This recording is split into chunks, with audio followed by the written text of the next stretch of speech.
ಇಲ್ಲಿ ತೋಳಿಗೆ ಹಿಂಭಾಗದ ಆಕಾರ ಮತ್ತು ಮುಂಭಾಗದ ಆಕಾರ ಹಾಕ್ಕೊಂಡ್ವಿ. ಇದನ್ನು ಯಾವ ಥರ ಕಟ್ ಮಾಡ್ಕೊಳ್ಳೋದು ಅನ್ನೋದನ್ನು ಪೇಪರ್ ಕಟಿಂಗ್ ಮಾಡುವಾಗ ನೋಡೋಣ. ಇಲ್ಲಿಗೆ ನಮ್ಮ ತೋಳಿನ ಒಂದು ಆಕಾರ ಸಿಕ್ತು. ಇಲ್ಲಿ ತೋಳಿನ ಬಗಲಿಗೆ ಹಚ್ಚುವ ಆಕಾರ, ಇದು ಮಡಚುವ ಭಾಗ ಮತ್ತು ಇದು ಹೊಲಿಗೆಯ ರೇಖೆ. ಇದು ಹೊಲಿಗೆ ಆದ ನಂತರ ಒಳಗೆ ಉಳಿಯುವಂಥ ಬಟ್ಟೆ, ಇನ್ಲೆ ಅಂತ ಹೇಳ್ತೀವಿ, ಅದಕ್ಕಾಗಿ ಬಿಟ್ಟಿರುವಂಥ ಬಟ್ಟೆ. ಈಗ ನಂತರ ಕ್ರಾಸ್ ಬೆಲ್ಟ್ ನೋಡೋಣ. ಕ್ರಾಸ್ ಬೆಲ್ಟ್ನ ಲೆಕ್ಕ ಈ ಥರ ಇದೆ. 0 ಇಂದ 6 ಸೆಂಟಿಮೀಟರ್ ಪ್ಲಸ್ 2 ಸೆಂಟಿಮೀಟರ್ ಹೊಲಿಗೆಗಾಗಿ. ನಾವು ಮುಂಚೆನೇ ಮುಂಭಾಗದಲ್ಲಿ ಅಳತೆ ತಗೊಳ್ಳುವಾಗ 6 ಸೆಂಟಿಮೀಟರ್ ಮೈನಸ್ ಮಾಡ್ಕೊಂಡಿದ್ವಿ. ಅದು ಈ ಕ್ರಾಸ್ ಬೆಲ್ಟ್ನು ಮುಂಭಾಗಕ್ಕೆ ಸೇರಿಸೋದ್ರಿಂದ ಒಟ್ಟು ಅಳತೆಯಲ್ಲಿ ನಾವು 6 ಸೆಂಟಿಮೀಟರ್ ಮೈನಸ್ ಮಾಡ್ಕೊಂಡಿದ್ವಿ. ಅದೇ 6 ಸೆಂಟಿಮೀಟರ್ ಪ್ಲಸ್ 2 ಸೆಂಟಿಮೀಟರ್ ಹೊಲಿಗೆಗಾಗಿ.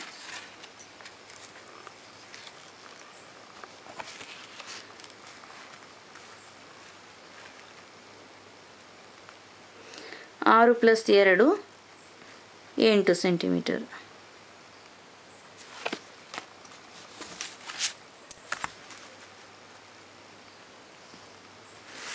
ಇದು 0 ಇಂದ 1.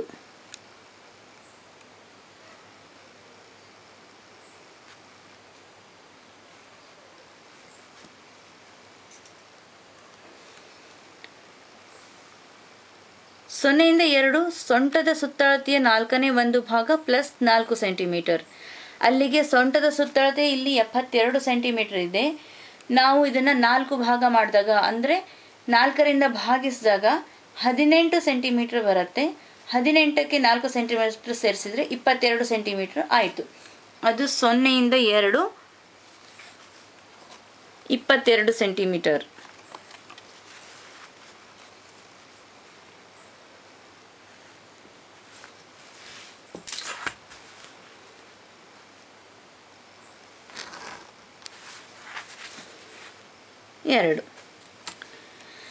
ನಂತರ 2 ರಿಂದ 3 6 ಸೆಂಟಿಮೀಟರ್ ಪ್ಲಸ್ 2 ಸೆಂಟಿಮೀಟರ್ ಹೊಲಿಗೆಗಾಗಿ. ಇಲ್ಲಿನೂ ಅಷ್ಟೇ 0 ಇಂದ 1 ಎಷ್ಟಿದೆಯೋ ಅಷ್ಟೇ 2 ರಿಂದ 3 ಬರುತ್ತೆ. ಅದು 8 ಸೆಂಟಿಮೀಟರ್. ಇದು ಬಿಂದು 3. 2 ರಿಂದ 3 ಸೇರಿಸೋಣ ಮತ್ತು 1 ರಿಂದ 3 ಕೂಡ ಸೇರಿಸೋಣ.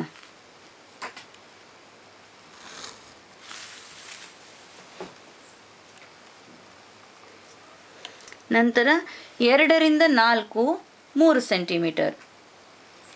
ಇಲ್ಲಿ 2 ರಿಂದ 4 3 ಸೆಂಟಿಮೀಟರ್ ತಗೋತೀವಿ ಕ್ರಾಸ್ ಬೆಲ್ಟ್ನ ಆಕಾರ ಕೊಡೋದಕ್ಕಾಗಿ. ಇಲ್ಲಿ ನೋಡ್ಬೋದು 1 2 3.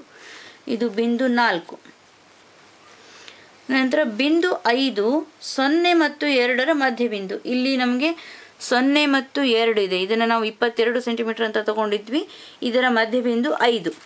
ಅಲ್ಲಿಗೆ 22ರ ಮಧ್ಯಬಿಂದು 11 ಸೆಂಟಿಮೀಟರ್. ಇದು 5.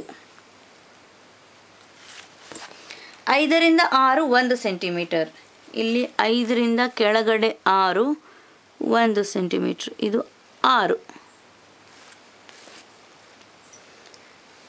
0 ಇಂದ 6 ಮತ್ತು 6 ರಿಂದ 4 ಜೋಡಿಸ್ಬೇಕು. ಈಗ ಆಕಾರ ಕೊಡಬೇಕು. ಇದನ್ನು ಕೂಡ ನಾವು ಫ್ರೆಂಚ್ ಕರ್ವ್ ಉಪಯೋಗಿಸಿ ಆಕಾರ ಕೊಡ್ತೀವಿ. ಆಕಾರನ ಗಮನವಿಟ್ಟು ನೋಡಬೇಕು. ಅಷ್ಟೇ ಅಲ್ಲ, ಇದನ್ನು ಅಭ್ಯಾಸ ಕೂಡ ಮಾಡಬೇಕು. ಆಕಾರ ಕೊಡೋದು ಬಹಳ ಮುಖ್ಯವಾದದ್ದು. ಈ ಫ್ರೆಂಚ್ ಕರ್ವ್ ಉಪಯೋಗಿಸುವಾಗ ಯಾವ ಕಡೆಯ ವಕ್ರರೇಖೆ ನಮಗೆ ಆಕಾರಕ್ಕೆ ಸರಿ ಹೊಂದುತ್ತೋ ಅದನ್ನು ಉಪಯೋಗಿಸ್ಕೋಬೇಕು.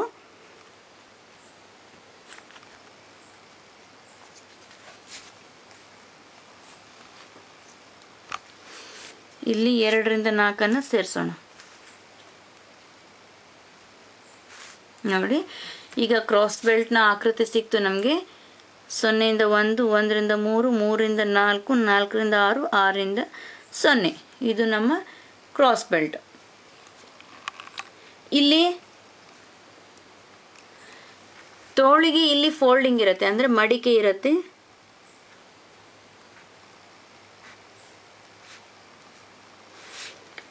ಎರಡು ಪದರಾಗಿ ಮಡಚಿರ್ತೀವಿ, ಅಂದರೆ 2 ತೋಳಿಗೆ ಬೇಕಾಗಿರೋದ್ರಿಂದ 4 ಪದರಾಗಿ ಮಡಚ್ಕೊಂಡು ಇದನ್ನು ಈ ಥರ ಆಕಾರ ಕೊಟ್ಟು ಕಟ್ ಮಾಡ್ತೀವಿ. ಇದನ್ನು ಕಟ್ ಮಾಡೋದನ್ನು ಪೇಪರ್ ಕಟ್ಟಿಂಗ್ ಮಾಡುವಾಗ ನೋಡೋಣ. ಇಲ್ಲಿ ಮಡಿಕೆ ಇರುತ್ತೆ, ಫೋಲ್ಡಿಂಗ್, ಇಲ್ಲಿ ಜಾಯಿಂಟ್ ಇರುತ್ತೆ. ಇಲ್ಲಿ ನಂತರ ಈ ಥರ ಮಾರ್ಕ್ ಮಾಡ್ಕೋತೀವಿ. ಕ್ರಾಸ್ ಬೆಲ್ಟ್ನೂ ಕೂಡ ನಾವು ಯಾವ ಥರ ಮಾರ್ಕ್ ಮಾಡ್ಕೊಳ್ಳೋದು ಅಂತ ನೋಡಿದ್ವಿ. ಈಗ ನಮಗೆ ಸೀರೆ ಮೇಲಿನ ಬ್ಲೌಸ್ ತಯಾರಿಸಲಿಕ್ಕೆ ಬೇಕಾಗಿರುವಂಥ ಮುಖ್ಯ ಪಾರ್ಟ್ಸ್ಗಳು, ಅಂದರೆ ಮುಖ್ಯವಾದಂಥ ಎಲ್ಲ ಪಾರ್ಟ್ಸ್ಗಳನ್ನು ನಾವು ಯಾವ ರೀತಿ ಲೆಕ್ಕ ಹಾಕ್ಕೊಳ್ಳೋದು, ಯಾವ ರೀತಿ ಮಾರ್ಕ್ ಮಾಡ್ಕೊಳ್ಳೋದು ಅಂತ ನೋಡಿದ್ವಿ. ಇದನ್ನು ಪೇಪರ್ ಕಟ್ಟಿಂಗ್ನಲ್ಲಿ ಮಾರ್ಕ್ ಮಾಡಿಕೊಂಡು ಕಟ್ ಮಾಡೋದನ್ನು ನೋಡೋಣ, ನಂತರದಲ್ಲಿ ನೋಡೋಣ.